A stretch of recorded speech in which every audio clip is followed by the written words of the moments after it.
Voilà. J'espère que vous allez très bien. Connectez-vous, on va se laisser. Connectez-vous, on va se laisser. C'est important. Connectez-vous, on va se laisser. On va se laisser en même temps. En même temps, mieux. Connectez-vous, on va se laisser. Je sais qu'il se fait tard. Mais mettez-vous en ligne, on va se laisser en même temps. C'est important. À quel jeu joue Draman et la fiole, entre parenthèses, Thierry Brahima. Les fiolistes sont en Côte d'Ivoire. Ils sont en train de préparer des attaques, des attentats, dans le but d'accuser d'autres personnes et leur faire porter le chapeau. On voit votre jeu, on sait où vous dormez et nous savons ce que vous préparez. J'espère que vous allez vous abonner. Abonnez-vous sur Fin des Perturbateurs Politiques. Et n'oubliez pas surtout de partager le direct. Bonsoir à tous et à tout temps pour tous ceux qui ne me connaissent pas. Je suis l'incontournable qui a compris tout terrain, l'homme dont on parle, l'homme qui n'a pas froid aux yeux, l'homme qui ne marche pas seul. Vous pouvez aussi m'appeler devant la vie, l'homme derrière. Vous venez italien, docteur dans la périmètre, vous nous laissez mon saint fait plein de royal patrimoine, camarades des eaux, la moudia. Alors nous voilà à nouveau devant cette caméra pour parler de la fiole. Quand je parle de la fiole, je fais allusion à Thierry Brahima. Il faudrait que ça soit clair. Et je parle de dramaniste, alias Ouattara, appelé entre parenthèses Daou. Il faudrait que ça soit Draman Alassane de Ouattara, alias Daou. Ça, c'est une abréviation de son nom. Il faudrait que ça soit clair. Alors, les gens nous parlent d'attaque du 20 au 21 du mois d'avril. Mais vous ne voyez pas que c'est une manipulation nationale. C'est-à-dire, regardez-moi, nous les autres, nous sommes des grands analystes, nous voyons en profondeur. Je vais vous expliquer un peu le schéma. Aujourd'hui, on ne va pas se mouiller la gorge, on va parler avec une gorge très très sèche. Il faudrait que ça soit clair. Voici un peu le schéma. Alassane Ouattara séjournant en France, je dis bien Alassane Ouattara séjournant en France, parce que sa petite soeur est gravement malade. Et je vous ai dit, dimanche prochain, je vais casser les papous sur elle. Elle sait ce qu'elle a fait, et puis elle est malade. Son frère, qui est Ouattara, qui gouverne la Côte d'Ivoire, vient apporter secours à sa petite soeur. Il faudrait que ça soit clair. Donc, ce monsieur ayant appris que Idriss Déby a été tué au Tchad, ce monsieur, il est fâché. Qu'est-ce qu'il fait? Il organise une sorte de rébellion, une sorte d'attaque fictive dans le but de faire porter le chapeau à d'autres personnes. Parce que Ouattara, le problème, il sait quoi? C'est qu'il a peur de voir ceux qu'il avait écartés dans le passé pour pouvoir asseoir son gouvernement, rentrer en Côte d'Ivoire. Il ne veut pas les voir rentrer. Donc, il faut faire un autogol pour accuser les autres d'être à la base de ça. Ça va vous énerver, que vous soyez énervé ou pas. Je vais dire la vérité. Mettez les cœurs. On doit dire la vérité. Et aux ados-moutons là, vous pensez que vous allez berner les gens? On a tous les... J'ai dit, je suis le propriétaire de tous les dossiers et je sais de quoi je parle. Je dis, je sais de quoi je parle. Donc, au Ouattara, il y a eu une pression internationale sur lui. Et cette pression, c'est de pousser le gouvernement Alassane Ouattara, de faire rentrer Laurent Gbagbo et Charles Blé Goudé. Ouattara, il sait bel et bien que le vent qui vient n'est pas à sa faveur. Parce que toute cette popularité qu'il avait montrée dans le passé, c'est parce que Laurent Gbagbo n'était pas là. Les Ivoiriens avaient un problème de leader. Je répète, c'est-à-dire le peuple ivoirien avait un problème de leadership. Donc, des gens qui n'ont pas de leader. Parce que quand ils voient Afi était présenté. Quand ils voient Bédier, ils voient que Bédier était présenté. Et ils sont au milieu. Ils ne savent pas qui les conduit, les assauts, d'où ils parlent. Ceci, et puis ils ne sont pas corrects. Ce n'est pas des hommes de terrain. Ce n'est pas des hommes d'action. Donc cela a fait que le peuple ivoirien était découragé. Le peuple ivoirien ne savait pas quoi faire. Et donc les Adomoutons ont profité de ça pour se faire valoir au pays. Et quand Alassane sortait, il y avait une marée humaine qui était derrière lui. Et donc les gens utilisaient ça comme quoi il était populaire en Côte d'Ivoire. Mais ce n'est pas la vérité. Ouattara, il sait que dès que les Ivoiriens apprendront que Gbagbo rentre en Côte d'Ivoire, c'est-à-dire des gens qui n'ont jamais mangé, qui ne mangent pas 2 fois par jour, eux-mêmes là, ils vont payer leur propre transport, qu'ils soient au campement, quel que soit l'endroit où ils sont, ce jour-là, eux tous ils vont converger sur Abidjan. Et ils vont venir accueillir Laurent Gbagbo. Abidjan sera bondé. Même ceux qui conduisent Bakar à ce jour-là, ils ne pourront pas conduire Bakar. Il n'y aura pas de voiture, aucun véhicule ne va encore rouler. Parce qu'ils vont envahir les rues, les routes, autoroutes, pour aller accueillir Laurent Gbagbo. Alassane, voyant ça, il dit, ça va être une sorte de démonstration pour dire que l'homme qui avait été éloigné du pays depuis 2011 a encore une forte popularité. Ouattara ne pourra pas en ce moment-là oser l'arrêter et le mettre à la maca parce qu'il sait qu'une fois le leader est là, ça donne encore de l'espoir au peuple qui avait perdu espoir, qui était désespéré. Parce qu'en ce moment-là, s'il arrête pour le mettre à la maca, ça va s'exploser dans le pays. Ouattara est bel et bien conscient. Et s'il ne l'arrête pas aussi pour l'envoyer à la maca, la présence de Laurent Gbagbo sur le territoire national va permettre aux gens d'oser, ceux qui n'osaient plus affronter le gouvernement d'Alassane Ouattara, ce jour-là, ils vont commencer à oser. Les Brégoudés qui n'étaient plus sur le terrain pour mener des actions, quand ils vont aller et puis ils vont dire premier meeting, vous constaterez que les gens sont tirés. Ils vont dire Bapéoua, il a lancé l'appel. Le général nous appelle. FSI ou qui que ce soit, qui osera, et c'est elle qui osera les empêcher. Mais lui qui va tenter de les empêcher, ils vont marcher sur lui. Parce que pour eux, le général a lancé un mot d'ordre. Donc, ils s'en vont répondre au mot d'ordre du général. Ouattara, voyant cela, il dit non. Il est hors de question de laisser ces gens rentrer en Côte d'Ivoire. Parce que Ouattara, il sait. Je répète, je dis Draman, il sait. Et il est conscient qu'en 2025, si on dit Gbagbo est sur le territoire, les Brégoudés sont sur le terrain, même s'il faisait tout pour les écarter, pour dire non, il est hors de question que ceux-là soient candidats. Il suffit que Laurent Gbagbo désigne quelqu'un pour représenter le nouveau mouvement de Laurent Gbagbo. Il suffit de voir Laurent Gbagbo s'arrêter et de donner l'ordre. C'est-à-dire les Ivoiriens n'ont qu'à le voir comme ça en train de parler pour dire soutenez-lui là. C'est fini. Le RADP perd la bataille électorale. Ils sont conscients.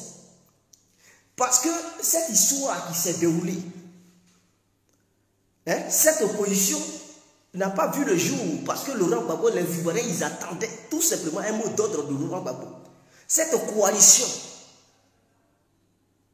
que les Bédiers avaient formée dans le but de faire contrepoids contre le pouvoir de Ouattara, c'est parce que Laurent Gbagbo n'a pas dit son mot.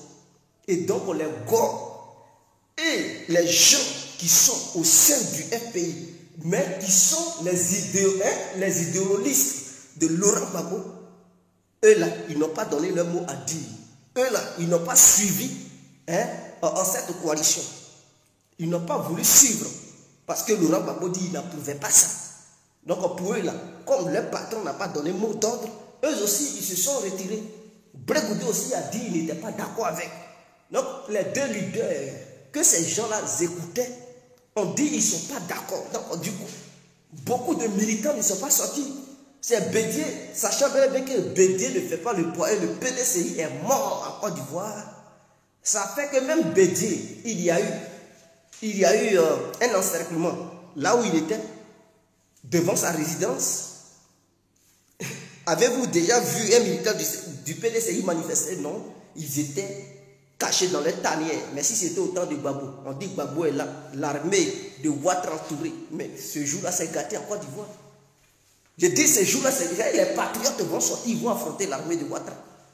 Et ils allaient être prêts à mourir. En ce moment-là, l'armée française n'allait pas être là pour défendre les bandits, les dozos et les adomoutons de Dramane, ou bien les FSI.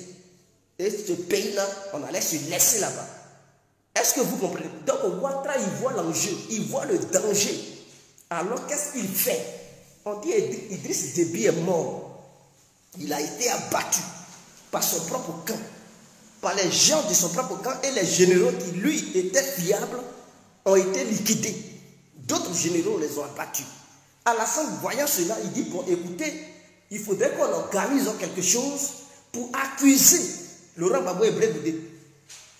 Aujourd'hui, là, ce qui s'est passé, ils disent plus que c'est Soro. Hein. Non, non, non, non, non. Regardez bien les adomoutons là, sur les réseaux sociaux. Leur question qu'ils posent, ils disent, ah, ce sont les Libériens. Ah, donc c'est Gbagbo et Blé Goudé. Mais écoutez, est-ce que c'est aujourd'hui les Libériens attaquent la Côte d'Ivoire? Je pose la question aux adomoutons. Depuis que Laurent Gbagbo et Blé Goudé étaient en prison, est-ce qu'il n'y a jamais eu d'attaque dans l'ouest ou l'est de la Côte d'Ivoire? Je veux savoir. Est-ce qu'il n'y avait jamais eu d'attaque dans l'ouest ou l'est de la Côte d'Ivoire? Et ces gens qui attaquaient, pouvez-vous me démontrer qu'il n'y avait jamais eu un ressortissant libérien là-dedans? Alors, qui les envoyait? Parce que Laurent Gbagbo et Blé Goudé étaient à la CPI, ils étaient jugés. Ou bien depuis la CPI, ils donnaient des ordres aux Libériens de venir attaquer la Côte d'Ivoire. Voici des gens. C'est-à-dire, cette démonstration que je vous fais là, c'est pour vous faire comprendre que ce qui s'est passé hier ou avant-hier, c'est une manipulation. N'écoutez pas Dramane, n'écoutez pas la fiole. Quand je parle de la fiole, je parle de Tiene Brahima. Parce qu'il adore bel et bien empoisonner les gens. Il faudrait que ça soit clair. Il s'appelle la fiole. Ne les écoutez pas. Ce sont des manipulateurs. Écoutez, on dit une base de l'armée ivoirienne est attaquée. Et ceux qui attaquent la base, comme preuve, ils montrent une seule calache et des couteaux.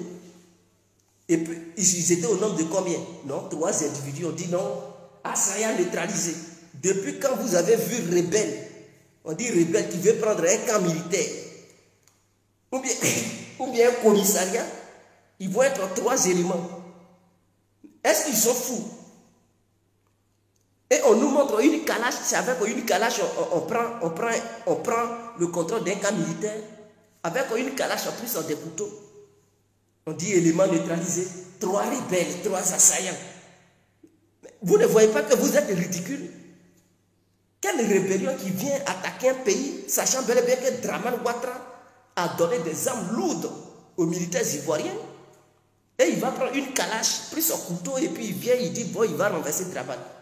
Si ce n'est pas vraiment des idiots qui vont croire à ces gens.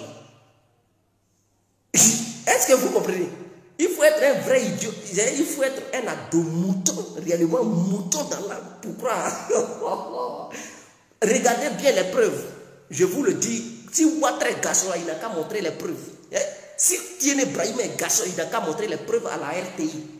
Les assaillants soi-disant qu'ils ont arrêté là, ils avaient quoi comme arme? Une seule Kalachnikov. À un couteau, mes frères. Et puis on dit non, ceux-là, ils ont été envoyés par Gbagbo et Blé Goudé pour venir renverser Ouattara. Dans le même moment, au même moment, ils disent que non, ce sont des gens qui ont été évadés de la prison. Mais écoutez, des gens qui ont été évadés d'une prison, de la place. Bon, ils ont été évadés de la prison. Est-ce que dans la prison, là, c'est Gbagbo qui leur a donné l'ordre? Et la calache, la seule calache qu'ils possédaient là, c'est avec ça on fait coup d'état. Ou bien Alassane Ouattara se trouvait dans la base. Ou bien la seule calache qu'il possédait, c'était un sniper. Il venait pour viser la tête de Ouattara. Il ne savait pas que Ouattara était il est en France là-bas. Il ne connaît pas chez Ouattara.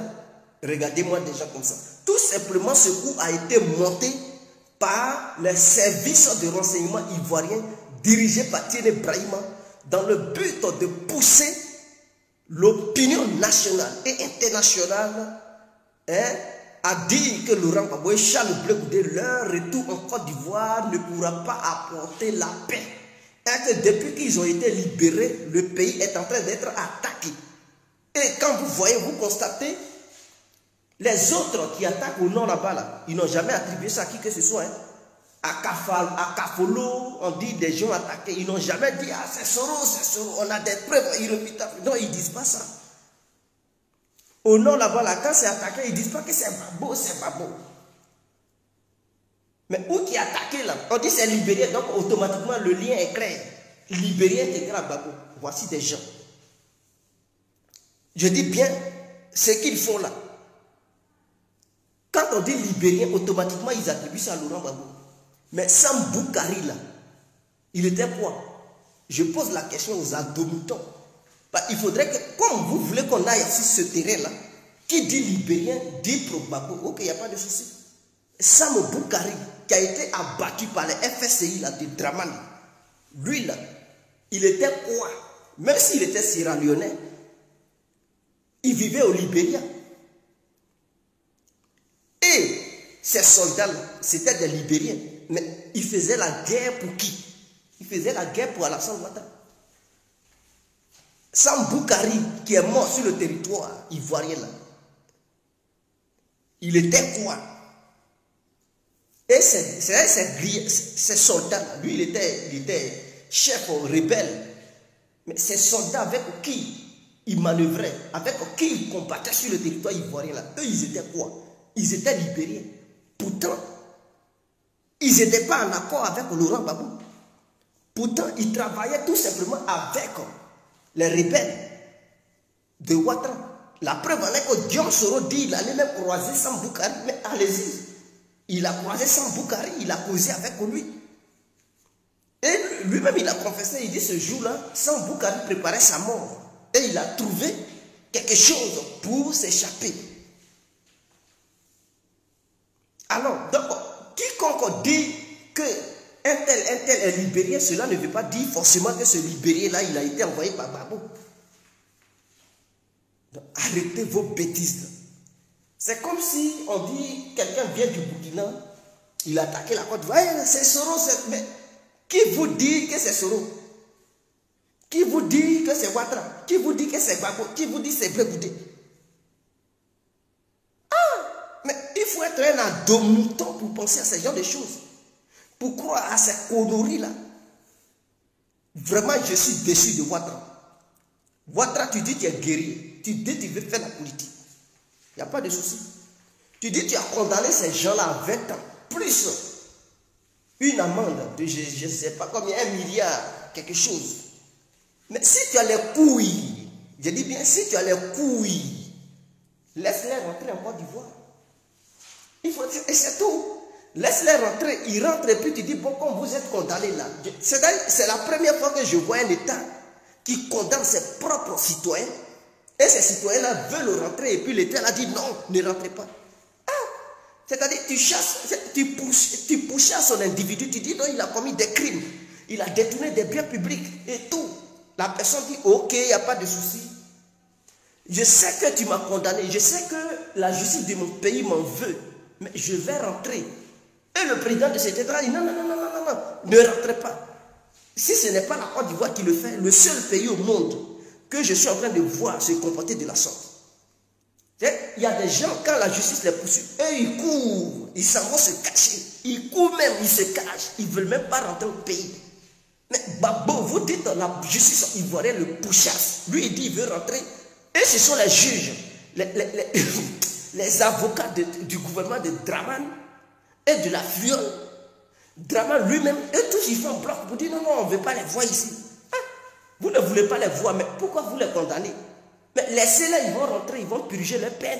Mais non, vous ne voulez pas. Vous voulez qu'ils restent. Mais pourquoi les avez-vous condamnés? Tu condamnes quelqu'un, il veut maintenant venir purger sa peine. Tu dis non, tu ne veux pas le voir. Pourquoi tu l'as condamné? Pourquoi tu l'as condamné? Il faut être Dramane pour se comporter de la sorte. Et il y a des... C'est-à-dire, les militants de Ouattara, là, ils devraient être heureux. De dire, ah, Gbagbo, tu es condamné là. Quitte maintenant la Belgique, viens. C'est eux encore qui font des vidéos. Gbagbo ne va pas rentrer en Côte d'Ivoire, il n'a qu'à rester en Belgique là-bas. Ah, mais n'est-ce pas votre patron Dramane et sa justice à double face là, qui l'ont condamné, qui ont dit qu'il a volé, il a détourné l'argent de la BCAO, qui ont dit qu'il a violé les filles, qui ont dit qu'il a commis des crimes contre l'humanité, dont les parents des victimes réclament justice. Et donc Ouattara, qui est votre représentant, est déterminé à condamner Laurent Gbagbo, à lui faire payer ça. Comme il a échoué à la CPI, mais la Côte d'Ivoire est dans sa main. Qu'il laisse Gbagbo rentrer, il dit non, non, non, je ne vais pas le voir. Mais les familles des victimes là devraient demander des comptes à Ouattara. Pour dire, ah, Dramane, tu nous as dit en Côte d'Ivoire ici là, que c'est Gbagbo qui a tué les gens, les 3000 morts là. La CPI n'a pas trouvé de solution. Ouattara, comme la justice ivoirienne ne respecte aucune règle internationale, parce qu'une fois que la CPI t'a dédouané, aucune justice au monde ne peut encore te poursuivre pour les mêmes causes. Mais quand la justice de Dramane en Côte d'Ivoire ne respecte rien, il n'y a pas de souci. Vous, les familles des victimes, vous, militants du RADP, pourquoi n'allez-vous pas demander à Dramane? Parce que c'est lui qui va sur les plateaux de télé pour dire Gbagbo est responsable. Pourquoi n'allez-vous pas demander à Ouattara pour dire, mais tu dis le client là, le monsieur là, il est responsable. Mais la CPI dit il n'est pas responsable, ok. Mais dis-lui de rentrer, une fois entré en Côte d'Ivoire là, tu vas le juger ici, le procès va se poursuivre. Pourquoi vous ne le demandez pas ça à Ouattara? Et puis il refuse que Laurent Gbagbo rentre. Et il organise des bêtises. Et suite à ces bêtises-là, il dit non, non, non, c'est Gbagbo qui a envoyé ces gens-là parce qu'ils sont libériens. Voici le problème. Parce que ces gens-là sont libériens, non, ils sont envoyés par Gbagbo. Ah, on vous a dit Gbagbo est libérien. On dit Gbagbo là, il est bêté. Sur sa pièce nationale d'identité là, ce n'est pas écrit libérien. Avez-vous déjà vu un document de Laurent Gbagbo où c'est une fois écrit libérien? Ça n'existe nulle part. Au Dramane là, il y a ces documents qui datent. Ils ont mis nationalité voltaïque, c'est-à-dire burkinabé. Il faudrait que ça soit clair. Pourquoi vous voulez faire des liens n'importe où, n'importe quel moment? Demandez à Ouattara de laisser Gbagbo rentrer. Mais vous pourchassez quelqu'un qui a commis des crimes, qui a violé, qui a détourné l'argent, et vous voulez que justice soit faite. Le monsieur là, il dit, oui, il vient. Jugez-le, vous dites non, non, on ne veut pas. Mais c'est que c'est vous qui mentez. C'est que vous êtes dans un mensonge grossi. Et donc, si les militants du RADP réfléchissaient et puis ils étaient conscients, intelligents, ils allaient comprendre tout de suite que tout ce que Dramane leur rencontre là, ce sont des baratins, ce sont des mensonges, et que le vrai tueur, le vrai voleur et le vrai tueur, c'est Ouattara lui-même. Il n'y a pas de discours. Est-ce que vous comprenez? Donc, à partir d'aujourd'hui là, je ne veux plus voir de militants du RADP ou bien du RADP Cordon dire c'est Gbagbo qui est responsable. Pendant qu'eux-mêmes ils disent c'est lui qui est responsable. C'est même là, il faut encore des posts, des vidéos. Gbagbo ne rentrera pas en Côte d'Ivoire, mais c'est que tu es un idiot. Donc, s'il ne rentrait pas, il ne rentrera plus en Côte d'Ivoire. Il ne faut plus jamais, ne nous parlez plus jamais de victimes en Côte d'Ivoire. Ne nous dites plus jamais qu'il y a eu 3000 morts et que ces morts-là sont le fait du refus du pouvoir de Laurent Gbagbo. Et donc, on relève de la responsabilité de Laurent Gbagbo. Ne me dites plus jamais ça. Et il ne faut plus jamais dire ça aux Ivoiriens. Si vous avez des couilles et que vous pensez que c'est Laurent Gbagbo, lui, qui a été à la base de ces personnes qui sont mortes, et qu'il y a réellement des familles au sein du RADP ou bien RADP Cordon qui veulent réellement la justice, laissez Gbagbo rentrer. Pressez-vous. Je pense que le gouvernement ivoirien devrait tout de suite entamer les démarches pour dire au gouvernement belge, écoutez, la CPI a dit bon, il peut rapatrier les Côte d'Ivoire rapidement. Mais pourquoi ils ne le font pas? Est-ce que vous comprenez?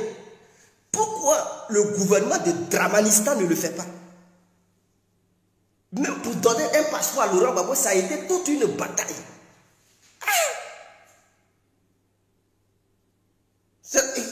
vous savez que quand tu es recherché et puis tu te déplaces pour aller au sein d'une ambassade, c'est comme si tu allais dans ton pays.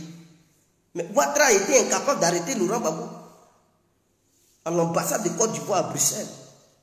Mais Laurent Gbagbo, il ne s'est pas rendu au début. Il dit, donnez-moi. Il ne voulait pas. Lui-même, il s'est déplacé. Il allait au sein de l'ambassade. Ils ont pris ses empreintes. Ils ne l'ont pas arrêté. Et il est sorti. Pour donner le passeport, ça a été une lutte. Ouattara ne voulait pas. Gbagbo dit, je vais rentrer. On dit, non, non, non, non. La CPI est encore derrière toi. Ah, c'est la première fois que je vois ça dans l'histoire. C'est-à-dire, imaginons que la France cherche un ressortissant français qui a commis des bêtises en France, qui a fui, qui est quelque part. Et on dit, bon, il est dans tel pays. Mais la France va mettre la pression sur le pays pour que ce pays lui livre son citoyen. Il n'y a que la Côte d'Ivoire qui reproche à ses propres citoyens ou ses concitoyens d'avoir commis des crimes ou des vols ou des pillages. Et en même temps qu'ils refusent que cela rentre dans leur pays, qu'ils les chassent et on ne veut plus de vous. Mais on vous condamne quand même.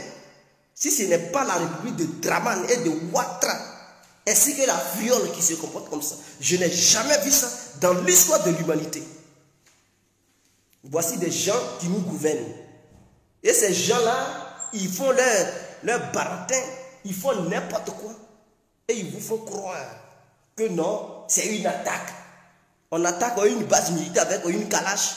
Mais tiens, Ibrahima, si tu n'es pas intelligent quand même, il faut prendre le temps. C'est-à-dire, il faut nous appeler, nous, les gars complets, on va essayer de vous expliquer comment organiser un mouvement pour que les gens puissent croire que ce mouvement-là, réellement, les accusations que vous allez porter contre un tel ou un tel individu ou un tel parti politique, suite aux attaques du mouvement, pour que le peuple puisse croire ça. Maintenant, vous faites n'importe quoi.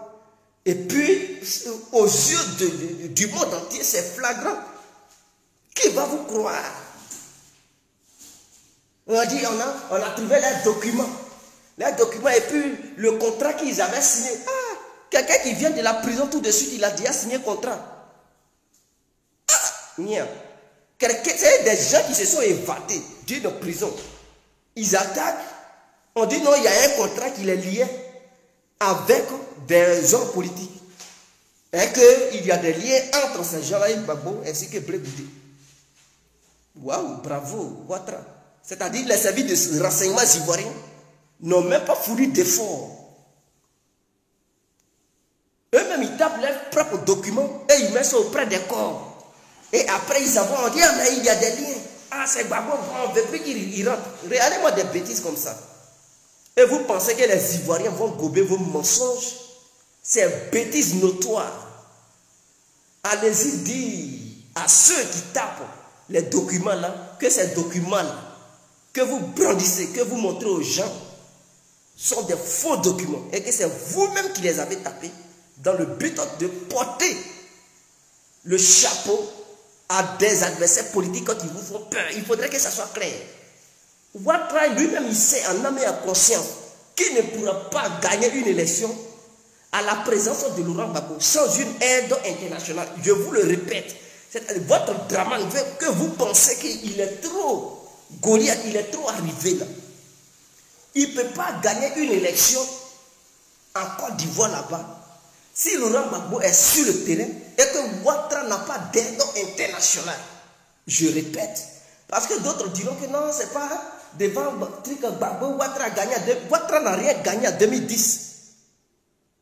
Il s'est comporté comme un brigand notoire et il a braqué la Côte d'Ivoire avec ses amis internationaux, l'Amérique, la France, ceux qui se disent communauté internationale, et son copain Sarkozy, dans le but de donner le pouvoir à Ouattara.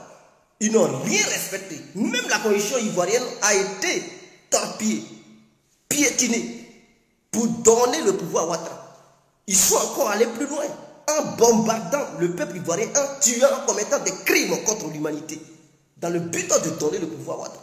Sinon, Ouattara lui-même en âme et en conscience, il sait qu'il ne peut rien gagner si le Woudi est sur le terrain et que Ouattara n'appelle pas ses copains internationaux pour venir bombarder le peuple ivoirien. Ouattara ne peut rien gagner sur le terrain électoral. Il faudrait que ça soit clair dans sa tête.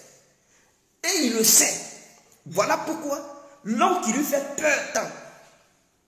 J'ai dit, l'homme qui lui fait peur Voilà pourquoi cet homme-là, il ne veut pas que cet homme arrive en Côte d'Ivoire. Quand tu n'as pas peur de quelqu'un, eh bien, tu laisses la personne arriver. Tu fais ce que tu veux de lui. Mais non, ils ne veulent pas. Il dit non, non, non, non, on ne veut pas, on ne veut pas. Mais Laurent Gbagbo n'est pas européen, lui il est ivoirien, il veut rentrer. Vous dites non, non, non, il ne faut pas, il va rentrer. Ah, Ouattara. Pourtant, vous l'avez condamné à Richard et Conso là. Ils ont tapé des dossiers pour dire non, ils ont des dossiers en béton. Hein? Ils ont.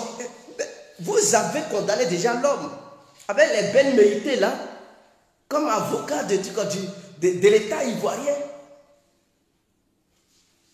Sur RFI, ils menacent, ils disent dès que Laurent Gbagbo arrive en Côte d'Ivoire, ils vont l'arrêter. Bon.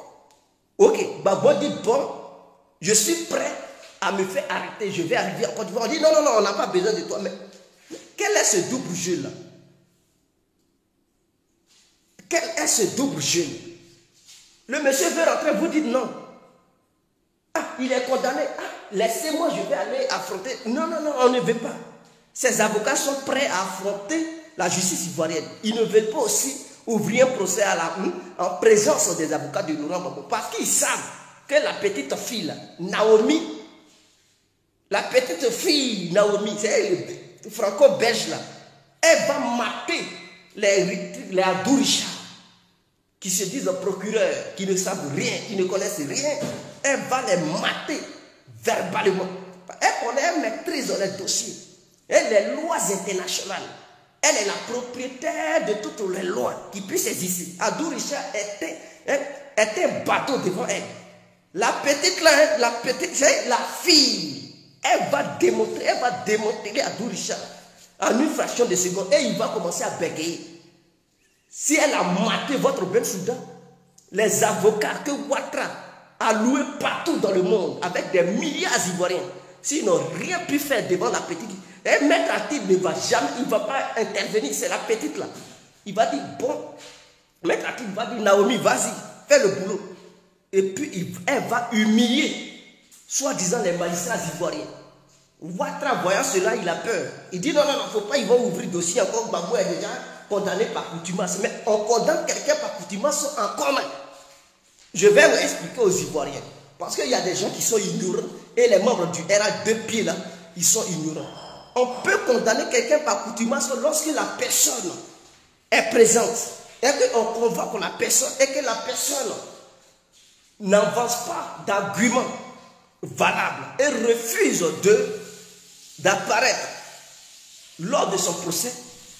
En ce moment-là, on peut condamner ou juger la personne par contumace parce que la personne n'a pas autre raison pour dire qu'elle n'est pas dans le pays, n'a pas autre raison pour dire qu'elle ne peut pas parce que voici. En ce moment-là, si la personne refuse d'apparaître, on condamne la personne par contumace. Ça veut dire l'absence de la personne ne peut pas empêcher la justice de condamner la personne. Si c'est la personne même qui refuse d'apparaître de façon volontaire. Mais le cas de Gbagbo, ce n'est pas ça. Le cas de Laurent Gbagbo, c'est que c'est l'État ivoirien, je dis bien le gouvernement, donc Draman, les Adouricha, ils savaient où Gbagbo était. Parce que ce n'est pas Laurent Gbagbo lui-même qui a payé son billet d'avion pour aller. Il était à Korogo, dans une maison, où Ouattara a rempli des trucs, des peintures toxiques, dans le but de l'asphyxier, dans le but de l'assassiner. Il n'était pas habillé, il était dans des tapettes. C'est ce qu'on appelle un adago, un attendant. Et puis, un soir, ils l'ont mis dans un avion pour l'emmener en Hollande. Parce que Ouattara ne voulait pas que Laurent Gbagbo reste en Côte d'Ivoire. Il voulait coûte que coûte le faire condamner. C'est eux-mêmes qui l'ont expédié là-bas. Et ils ont dit Fatou Bensouda ne le lâche pas. Tiens des milliards. Faites tout pour condamner ce monsieur-là. Ensuite, ils ouvrent un procès. On dit non, Laurent Gbagbo n'est pas au baron. Il ne veut pas apparaître. Donc on le condamne par contumace. Vous comprenez la lâcheté du gouvernement? Et même la lâcheté de la justice ivoirienne. Eux-mêmes, ils expédient le monsieur. C'est la justice ivoirienne qui a tapé les dossiers sous l'ordre de Draman pour donner les dossiers à la CPI. Et ensuite, ils n'avaient même pas de preuves. Ils envoient Laurent Gbagbo là-bas, on dit gardez-le, ne le relâchez pas. Et il dit, bon, Bensouda vient maintenant mener enquête. C'est-à-dire, il confisque un individu, il condamne un individu, il bloque un individu dans une cellule sans avoir des preuves contre cet individu. Et c'est par la suite qu'ils viennent maintenant chercher des preuves pour voir si l'individu est coupable ou non. C'est Dramane qui fait ça en Côte d'Ivoire là-bas. Partout en Afrique, partout dans le monde, il n'y a que le gouvernement ivoirien qui se comporte de la sorte. Qui se comporte de la sorte. Ils n'ont aucun respect pour la dignité humaine. Ils n'ont aucun respect pour l'être humain. Ils se comportent comme des vampires, comme des vautours, comme des charognards. C'est des gens, ils sont sans cœur.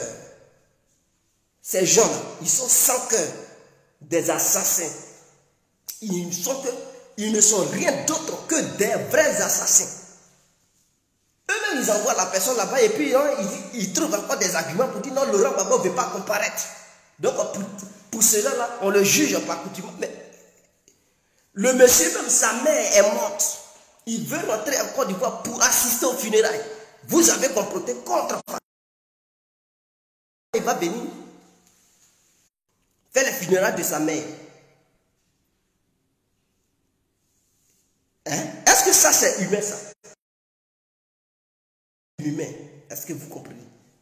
Donc, voici comment le gouvernement ivoirien fonctionne. Donc, cette histoire d'attaque-là, laissez ça. Le jour n'est pas encore arrivé. Ouattara, il cherche, c'est-à-dire des petites attaques pour accuser des gens. Ouattara, ne t'inquiète pas. C'est-à-dire ton départ là est proche. Quand un homme se comporte, vous connaissez le coq. Quand le coq, tu le gorges avant de mourir, là, il lance sur ses pattes. Ouattara, il est proche. Son départ est proche. Voilà pourquoi tout ce qu'il fait, ces scénarios qu'il dessine là, il ne fait que se débattre. Ce sont les pattes qu'il lance avant de rendre le tablier définitivement.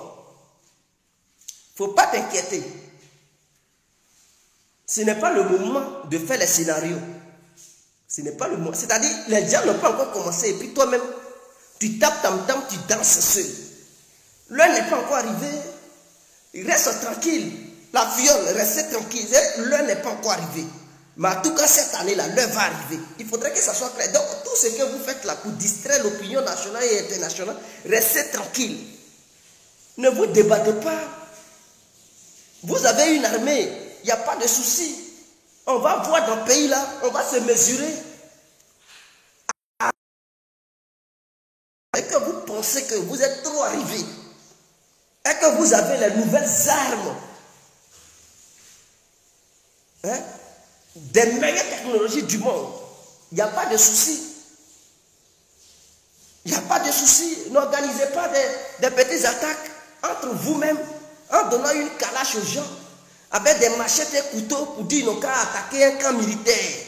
C'est avec une kalachnikov, avec couteau, on prend le contrôle d'un camp. Il faut être idiot. Et puis on dit, chers Ivoiriens, le pays nous appelle. Et puis ils nous montrent des rebelles, des FSI là. Ils sont au front, ils sont là nettoyer l'Est, ils sont là nettoyer l'Ouest. Ils sont là, ils pourchassent les Libériens. Mais regardez-moi des gens, des plaisantins comme ça. Arrêtez vos scénarios. Côté Assad, 3 morts. Mais vous tuez les pauvres prisonniers. Mais je pense que le régime de Ouattara là est xénophobe quand même. Hein. C'est-à-dire, avant-hier, c'est Amédée Oremi, qui est d'origine au burkinabé, c'est lui, ils ont condamné. Une prison à perpétuité parce que tout simplement, il n'est pas ivoirien. Il a commis des crimes, mais il n'a pas été le seul à avoir commis des crimes.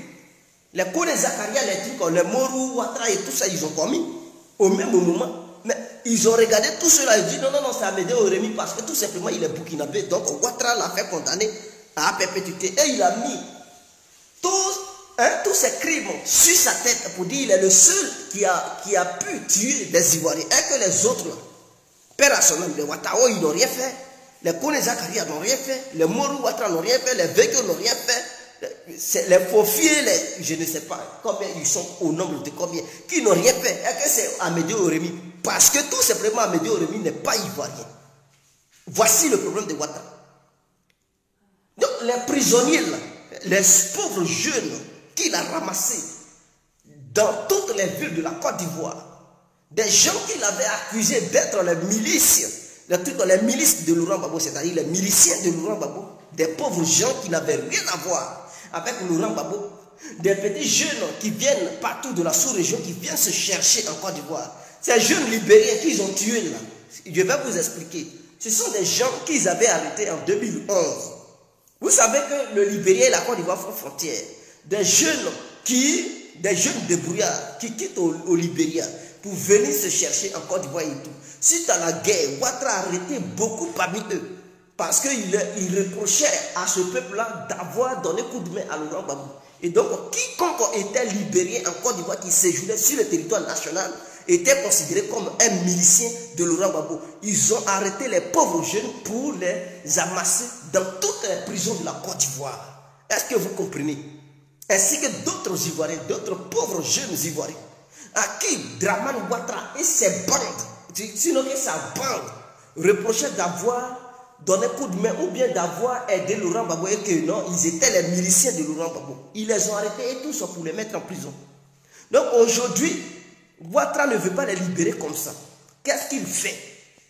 Il regarde, il passe dans les prisons, il envoie des gens, ses services de renseignement, et ils choisissent des gens qui sont d'origine libérienne. Il dit, bon, si vous avez réussi, vous êtes libre. Mais si vous n'avez pas réussi, écoutez, on sera obligé de vous éliminer. Tenez une arme avec des couteaux, affrontez l'armée. Si vous réussissez à vous échapper, c'est ça. Si vous ne réussissez pas, c'est ça. Parce qu'au moment où ils les arrêtaient, ces gens-là disposaient de documents. Donc leurs documents-là, ils ont toujours gardé ça quelque part. Et maintenant, ils font des faux documents où ils mettent des tampons pour dire que ce sont des contrats qui lient ces gens-là avec les membres de l'opposition. Ils donnent une calache, ils disent, allez-y, affrontez, attaquez ce camp-là. On dit, ah, on a neutralisé les rebelles. Et qu'ils viennent des trucs du Libéria. Donc, qui dit Libéria dit Gbagbo. Parce que ce sont les miliciens de Laurent Gbagbo. C'est fini. Et ils vont maintenant utiliser ça. Et les faux documents qu'ils ont fait, ils vont brandir ça sur la toile. Partout pour dire, ah, Laurent Gbagbo, Bleu Goudé, les Soro Guillaume sont à la base de cette attaque. Oh, pourtant, c'est Ouattara Dramane et sa bande, eux-mêmes qui ont fabriqué l'attaque. Ce n'est pas un film, mais c'est une histoire vraie. Et c'est ce qui se passe. Je dis, je suis le propriétaire de tous les dossiers. Nous sommes dans les bois sacrés, on sait ce qui se passe. On sait ce qui se passe. On est informé. Quand ça a commencé, vous m'avez vu faire des sorties comme ça. Guégué, il prend le temps de se renseigner pour avoir des informations concordantes, des informations irréfutables, justifiées, approuvées et certifiées avant de venir faire sa vidéo. Donc ce que je vous dis là, c'est ça. Ce que je vous dis là, c'est ça. Alors, je n'ai pas envie de m'attarder sur ça. Donc, j'ai fait ce petit direct là pour éclairer quand même ceux qui me suivent. Maintenant, c'est à vous maintenant d'expliquer ça à vos proches.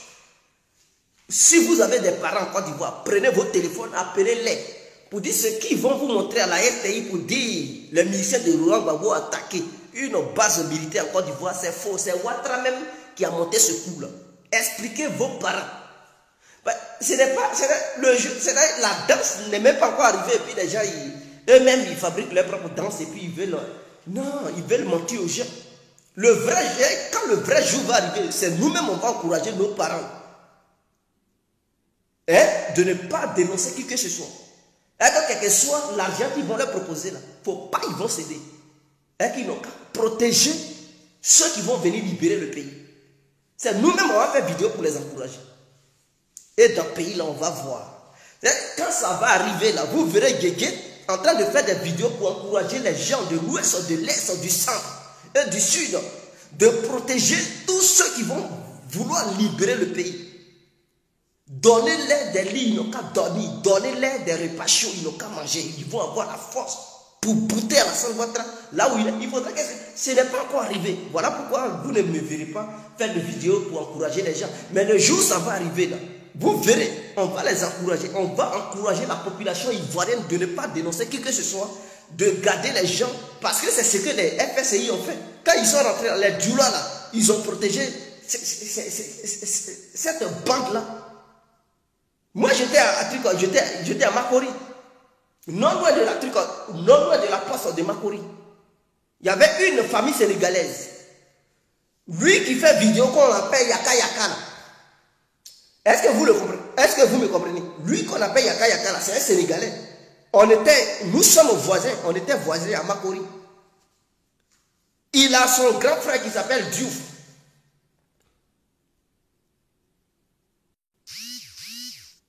Et il a un autre grand frère qui s'est marié à une femme algérienne, mais qui a la nationalité française. Et il a aussi un autre grand frère qui s'appelle Pathé. Je dis ça pour dire je le connais. Qu'est-ce qui se passait chez eux, dans leur maison? Leur maison a été vendue par Amédée Pierre, c'est l'ancien artiste qui est mort maintenant, père à son âme. C'était son immeuble, non loin de chez Nyagabi Bernard. Il y avait un ancien maquis qu'on appelait Maquis Kisangani. En face, il y a la grande poste, il y a la grande mosquée de Makori. À côté, il y a la poste de Makori. C'est sur la ligne 11, non loin du 9e arrondissement. Je donne ces détails pour dire, je le connais. Mais chez eux là, ils gardaient qui? Chez eux là, c'était le dépotoir des rebelles. C'est là qu'ils venaient. Un matin, ils quittaient là pour aller au front. Et le soir, on les voyait, ils rentraient. Avec des armes lourdes. Ils partaient, ils déposaient les armes. Et c'est là-bas, ils dormaient. Est-ce que vous comprenez? Mais lorsque le gouvernement de Laurent Gbagbo disait de dénoncer ces gens-là, de dénoncer là où se cachaient ces rebelles, vous savez, il y avait une très grande amitié entre nous et cette famille. Donc on a eu peur. On s'est dit, en les dénonçant, si les militaires débarquent chez eux, ce n'est pas bon. Eux tous là, ils vont prendre les pots cassés. Mais on leur disait, mais pourquoi vous faites ça? Nous sommes ensemble dans ce quartier, on s'aime et tout, mais vous abritez des rebelles qui viennent tuer des Ivoiriens. Ils disent, ah mais eux ils ne peuvent rien faire, mais bon, écoute, voilà, c'est des gens qui sont venus, ils ne peuvent rien faire et tout. Mais nous on savait que si on disait, on dénonçait ça, non seulement ça allait envoyer, c'est ça qui envoie la guerre communautaire. Et les gens s'embrasent, les gens du quartier s'affrontent et ça crée des morts. On n'a rien dit. Et ils avaient abrité des rebelles. Ils ont caché des rebelles chez eux et ces rebelles-là ont commis des crimes contre l'humanité. Est-ce que vous comprenez? Guégué a vu ça. Et Yaka, il le sait. Je ne suis pas là pour faire clash, mais je sais qui il est. Et quand les gens disent non, il vient de Yopougon, ils me font rire. Ouais, je sais, il vient de Makori. Je le connais très bien. Est-ce que vous comprenez? Je le connais très bien et tout. Il connaît, j'ai ma cousine qui s'appelle Mélissa. C'est sa camarade qui est Mélissa. Lui, il marche avec les femmes là-bas au pays. Il faudrait que ça soit clair. Et demandez-lui, Yaka, est-ce qu'il connaît Mariam Bamba? Elle est arrêtée comme ça, on dirait garçon. Elle est très belle. C'était la petite amie de Ouattao. Elle venait tout le temps. Elle nous donnait tous les docs qui se passaient à l'hôtel du Golfe. Mais Mariam Baba était l'amie de ma cousine qui est Mélissa. Les deux machines. Elle était tout le temps à la maison. Le soir, elle se rendait à l'hôtel du Golfe pour voir Ouattao. Et elle savait tout ce qui se passe.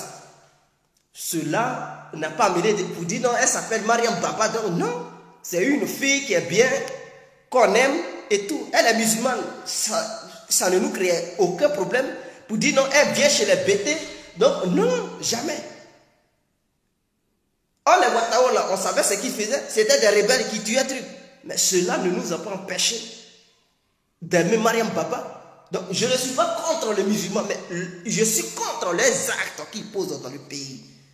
Je ne suis pas contre les nordistes, mais je suis contre les actes qu'ils posent dans le pays. Cette histoire de manipulation, quand vous avez le pouvoir, ça vous rend ivre. L'ivresse du pouvoir, vous ne voyez pas les erreurs que vous commettez. Vous êtes obligé de monter tous les coups dans le but d'empêcher d'autres citoyens ivoiriens qui eux aussi ont des gens derrière eux, de les empêcher de rentrer dans leur pays. Vous montez toute une histoire pour les accuser à tort. Et quand il s'agit de la justice, vous n'avez pas de preuves. Pourquoi vous le faites? Demain, quand vous allez perdre le pouvoir, vous serez les premiers à pleurer. Non, nous les nordistes, on nous maltraite ceci. Mais quand vous êtes en train de commettre ces mêmes bêtises-là, vous ne voyez pas clair. Ou bien vos yeux là, ils ont mis piment dedans. Dans vos yeux là, ils ont mis piment, vous ne voyez pas. Ce que vous êtes en train de faire là, vous ne voyez pas. Vous-même là, je suis clair. Vous êtes dans un mois de Ramadan, c'est pas ça le problème. Je vous félicite d'ailleurs. Mais ce que vous êtes en train de faire dans le pays là, je m'adresse aux musulmans d'ailleurs parce que la majeure partie des militants de Draman sont musulmans en Côte d'Ivoire. Et la guerre s'est déclenchée dans la partie où il y a beaucoup de musulmans, c'est-à-dire le nord. Je parle de ça pour leur faire comprendre quelque chose. Ce qui se passe là, vous les musulmans de Côte d'Ivoire, vous ne voyez pas ça. Vos yeux sont fermés, ils ont mis piment dedans. Demain là, quand tout va changer là, ne venez pas pleurer. Parce que Oufoué qui était l'homme puissant, qu'on appelait Mongol puissant, à son temps là, il a régné. Mais à un moment donné, son règne a pris fin. Et son parti là, n'existe que du nord. Mais le PDCI n'a plus de force. Avant là, tous les Ivoiriens étaient un truc comme PDCI. J'ai dit tous les Ivoiriens étaient PDCI. Mais aujourd'hui là, où est le PDCI? C'est pas parce qu'aujourd'hui, à la fin Draman Ouattara est au pouvoir que vous allez vous comporter comme des brigands, comme des voyous. Vous oubliez vite. C'est-à-dire quelqu'un qui se dit il a été maltraité dans le passé. Lorsqu'il vient, il donne l'exemple de la bonne conduite. Il montre l'exemple aux autres pour dire voilà comment vous devez vous comporter. Ne faites pas ce que vous aviez fait. C'est vous là qui avez reproché toutes choses à Laurent Gbagbo et son gouvernement. Mais vous êtes au pouvoir, vous êtes pire. Vous êtes encore pire. Ce que vous faites là, vous attrapez n'importe qui, vous mettez n'importe qui en prison, vous faites n'importe quoi, comme si vous étiez ivre. Vous avez bu tout court avant de gouverner. Ou bien ils ont mis piment dans vos yeux, vous ne voyez plus clair. Ou bien dans vos oreilles là, ils ont mis des bâtons dedans. Vos oreilles sont percées ou bien sont bouchées. Je n'arrive plus à comprendre. Voilà des gens qui se plaignaient hier. Et aujourd'hui, ils sont au pouvoir, mais ils sont catastrophiques. On dirait des djihadistes qui dirigent le pays. Mais c'est dangereux. Et quand on leur parle, c'est nous. Gens, c'est-à-dire, ils ne sont plus, le bon sens, on n'habite plus ces gens-là. Ils se comportent comme des fous habillés.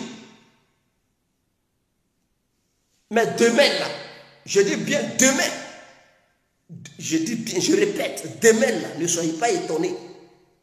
Ne venez pas pleurer.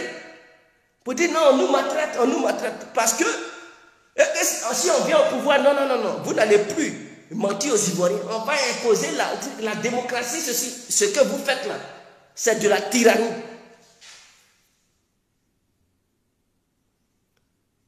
C'est du vagabondage politique que vous menez. Sinon que la foutocratie, c'est la folie. Ce sont des fous qui dirigent le pays. On appelle ça la foutocratie que vous êtes en train de conduire en Côte d'Ivoire. Comprenez un peu. Essayez de prendre conscience. Essayez de voir. Pour ne pas que demain, on peut régner à un moment donné. Il y a eu des empires qui ont régné. L'empire du Ghana, Songhai, Mali, le Soso. Les empires sont où? L'Égypte, qui a été la base de la civilisation, la maîtresse, cette Égypte maîtresse, qui a été même le pion de la civilisation humaine. Cette Égypte est où aujourd'hui? C'est-à-dire tu peux régner, mais à un moment donné, tu atteins ton apogée, tu perds, et l'autre vient, il prend la relève. C'est Dieu qui décide. Ne pensez pas que vous êtes trop arrivé au sein du RADP et donc vous faites n'importe quoi. Vous pensez que cette histoire de libération de Laurent Gbagbo, c'est une œuvre humaine? Vous pensez que les avocats qui étaient déterminés, vous pensez que non? Les avocats de Blé Goudé et de Laurent Gbagbo ne sont pas les plus intelligents. Mais quand vous avez suivi le procès, ce qui se passait là, c'était une œuvre de Dieu. C'est Dieu qui leur donnait cette intelligence. C'est Dieu qui était avec eux. Et donc, il démantelait les arguments de la partie qui accusait Laurent Gbagbo. Et la libération, c'est Dieu qui est là-bas. Vous pensez que les grandes puissances adorent Laurent Gbagbo? La France l'adore tellement que non, la France va demander à Fatou Bensouda de cesser. L'Amérique adore. Non, il n'est pas adoré. Il n'est pas aimé par ces gens-là. Mais s'ils l'ont libéré là, c'est que Dieu est dedans. Donc, si là-bas, là, il a gagné la bataille, ce n'est pas votre Draman là qui va l'empêcher. Et si Ouattara ne respecte pas ce que Dieu a décidé de faire, Dieu il frappera Ouattara lui-même. Votre champion là, ne lui donnez pas des conseils, restez là, à être têtu. Vous devez lire entre les lignes. Dieu il ne quitte pas au ciel pour dire me voici. Dieu il montre, il montre sa capacité, il montre ses miracles par rapport aux actes. Donc, si ce monsieur et son petit ont été libérés de la CPI, vous devez comprendre que malgré les moyens que l'État ivoirien a déployés pour mettre sur pied, pour les condamner, ces moyens n'ont rien servi. L'État ivoirien a gaspillé des milliards de cadeaux. Les preuves n'ont pas été plus fournies. C'est Dieu qui est la base. Donc Ouattara doit se soumettre aux décisions de Dieu. Il ne peut pas aller contre la volonté de Dieu. Aller contre la volonté de Dieu, c'est combattre Dieu lui-même. Et quiconque combat Dieu, il sera frappé par Dieu. Que ça soit... Donc, Ouattara doit comprendre. C'est-à-dire, quand le malheur doit arriver là, tu deviens têtu. Quand on te parle, tu ne veux rien savoir. Tu es dur comme peau de truc de bœuf. Et c'est ça, le cas de Ouattara. C'est-à-dire, Dieu endurcit les cœurs de ceux qui vont frapper. Donc, les gens du RADP, là, vous les voyez, ils ont les cœurs durs, ils ne veulent rien savoir. Ils sont devenus des radicaux. Ben Laden même était bien. Eux là, ils sont pires que ces gens de personnes. Ils sont devenus des gens sans cerveau. Ils réfléchissent plus, ils font n'importe quoi. Quand c'est comme ça, c'est que leur fait n'est plus loin. C'est Dieu qui les fait comme ça. Et nous, qui craignons leur fait là, nous sommes là les alertés pour dire de faire attention. Conseillez vous-même. Ne jouez pas avec les gens. Ne jouez pas avec Dieu. Ne jouez pas avec la décision de Dieu. Si vous allez contre cela, vous allez payer le prix. Le prix très fort. Idriss Déby se croyait fort. Il est mort comme un cafard.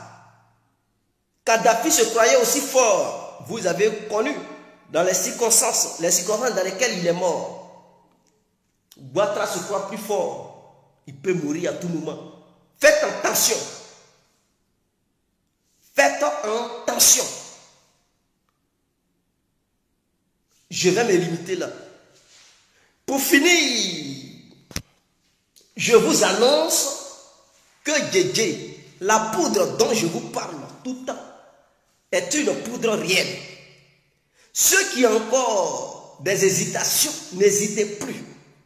Contactez l'incontournable. J'ai compris tout terrain. Il va vous donner cette poudre magique. Vous savez, j'aimerais dire aux uns aux autres, vous qui commandez la poudre magique dans ma main, il y a d'autres qui passent derrière moi pour appeler la personne avec qui je coopère directement en Côte d'Ivoire. Il remercie la personne et il passe derrière moi pour passer encore d'autres commandes. Ne faites pas ça parce que je suis informé de tout ce que vous faites. Tout passe par moi. Vous allez beau contacter là-bas, la personne que vous contactez là va en retour me contacter. Au lieu de me remercier, Vous partez remercier l'autre personne et vous dites, il faut nous donner. Vous pensez que le prix va changer. Rien ne changera. Il faudrait que ça soit clair. Et Guégué sera toujours informé. Ça, c'était une parenthèse. Mais la poudre dont je vous parle, c'est pour vous dire que je possède réellement la poudre de la faiblesse sexuelle, mes frères. Si je vous parle, je possède... Si tu es ministre, que tu sois conseiller, que tu sois... Si tu as un problème de faiblesse, il faut venir voir Guégué. Je ne suis pas là à exposer les gens qui font le business avec moi. Ceux qui commandent, vous ne verrez jamais Guégué dire le nom de qui que ce soit. Même si tu es dans la politique et qu'on ne s'attend pas politiquement parlant. On peut se clasher sur la politique, mais vous ne verrez jamais Guégué dévoiler le nom d'un individu qui aurait passé une commande auprès de lui par rapport à son propre problème. Non, non, non, non, je ne fais pas ça parce que je sais dissocier les choses. Je sais ce que c'est que la politique, je sais ce que c'est que le business. On ne peut pas mélanger les deux. Il faudrait que ça soit clair. Donc ceux qui craignent, ceux qui ont peur, non, non, non, n'ayez pas peur. La preuve en est que on parle, mais Guégué ne cite pas les noms de qui que ce soit. Et même les clients qui me contactent, ces clients-là n'ont jamais entendu dans ma bouche le nom d'un autre client pour dire tel client à comment. Non, non, non, non.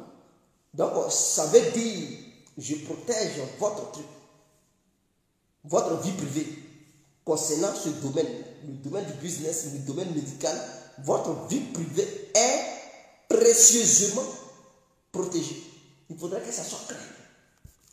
Et ceux qui font leur témoignage auprès de Guégué, vous ne verrez jamais Guégué montrer ça aux gens, que ce soit par audio, que ce soit par écrit, pour dire Guégué, voilà les preuves. Non, non, non, je ne fais pas ça. Je ne peux pas le faire.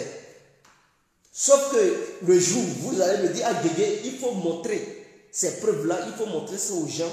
En ce moment-là, je peux montrer. Mais tant que personne ne m'a encore donné l'ordre de montrer quoi que ce soit, je ne peux pas me permettre de montrer quoi que ce soit aux gens. Il y a assez de témoignages. Il y a des gens qui sont satisfaits. Ma poudre magique n'a rien à voir avec Atoté. Il faudrait que ça soit clair. Mais il y a des gens qui pensent que c'est Atoté. Ce n'est pas Atoté. C'est une poudre qui a pour objectif et pour but de neutraliser la faiblesse sexuelle dans le corps de l'homme. C'est-à-dire, les petits de maintenant, ils n'ont plus de respect. Nos petits frères, eux, ils veulent jouer sur les terrains sur lesquels leurs vieux pères jouent, les terrains sur lesquels les grands frères jouent. C'est-à-dire, je veux dire quoi par là? Les femmes que nous, les vieux pères, on cherche là, les petits de maintenant, c'est là-bas, eux, ils veulent regarder. Le calibat que nous, on enlève, là, les petits aussi, eux, ils veulent aussi enlever les mêmes calibats qu'on enlève. Mais écoutez, le combat est rude. Ce n'est pas facile. Alors, qu'est-ce qu'on doit faire? Mais si le combat est rude, et puis nous-mêmes, on est faillis, mais les petits, ils vont prendre le trophée. Tout ce qu'on va faire pour garder un peu une petite partie du trophée, il faut gaspiller l'argent. Or, il n'est plus question de gaspillage. Il est question du pilonnage. Il faut pilonner. Mais pour pilonner là, tu sais que tu es déjà froissé. Pourquoi ne viens-tu pas voir Guégué? Guégué va te permettre de réinitialiser ton appareil masculin, qui te permettra d'être un vrai Woody. Quand je dis Woody, c'est quelqu'un qui a le bazooka, qui sait pilonner, qui frappe les parois, qui sait nettoyer le disjoncteur, qui sait appuyer l'accélérateur et qui donne les sensations fortes, qui peut envoyer madame au 37e ciel, je vous le dis, 37e ciel, avec toutes les positions possibles. Mon frère, si tu n'as jamais vécu ça, viens voir Guégué. Avec cette poudre, tu te soignes définitivement. C'est une poudre qui a pour but de soigner et mettre fin à cette histoire de faiblesse sexuelle. Quand tu te soignes, tu as l'impression que c'est tout de suite, tu viens d'avoir 17 ans. Tes premiers rapports sexuels, quand tu as 17 ans, tu vois de la manière ça dure. C'est comme ça te rend.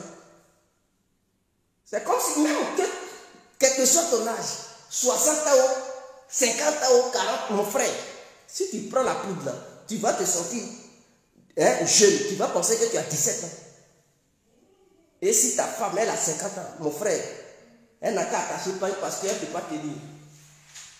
Elle n'a qu'à attacher pas parce qu'elle peut pas tenir. Elle est capable de fuir nue pour courir. Je suis pris comme enfant des gens. Tu vas dire, mais attends.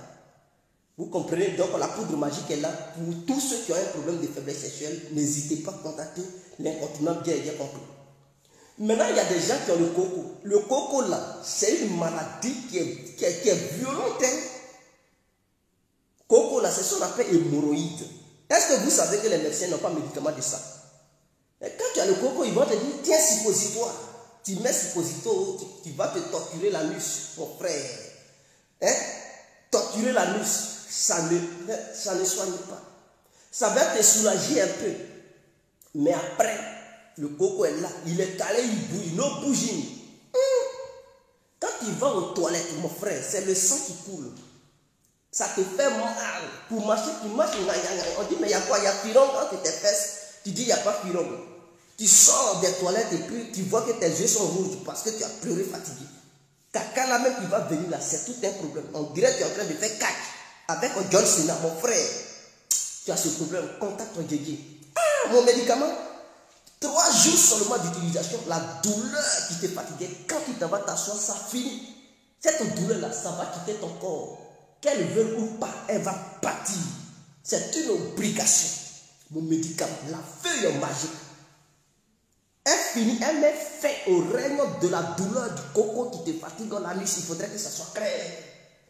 Suite à ça, ça neutralise le coco dans ton corps. Même si tu avais des yeux qui te démangeaient, tu frottais tes yeux, ça devient rouge. Mon frère, les démangeaisons vont partir. Tes yeux ne vont plus être rouges. Ça va reprendre sa couleur initiale.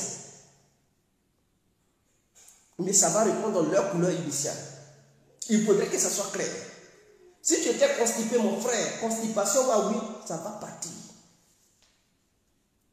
Même si ça sort, vous connaissez le coco, ça sort, ça ne tarde pas.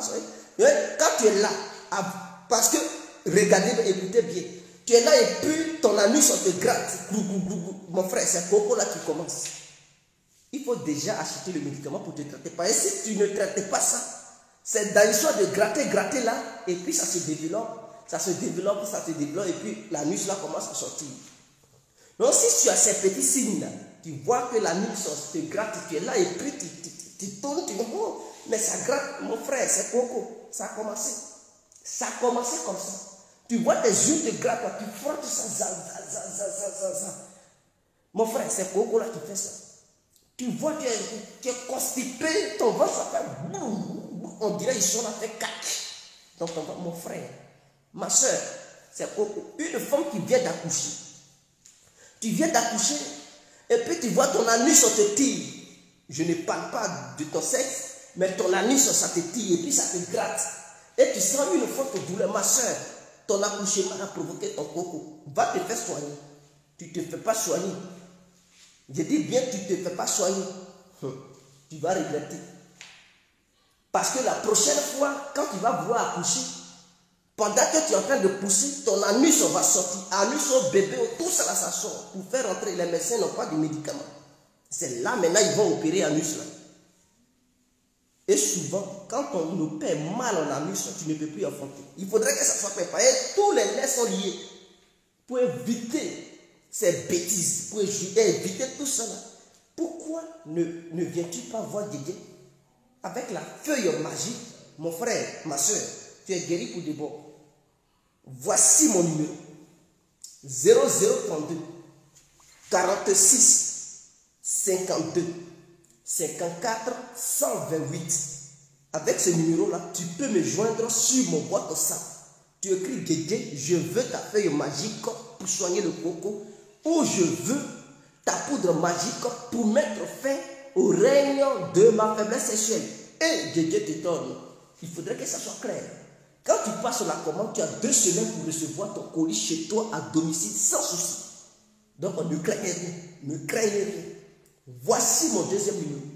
0033 7 53 02 44 64. Avec ce numéro-là, tu peux me joindre sur mon boîte WhatsApp. Tu écris Djédjé, je veux tant. Et Djédjé te sert à l'amiable, sans souci. Et ta guérison est propre. Sur ce, on se laisse. C'était l'incontournable, bien compris. Vive la Côte d'Ivoire, vive le peuple ivoirien. On est ensemble. Ciao.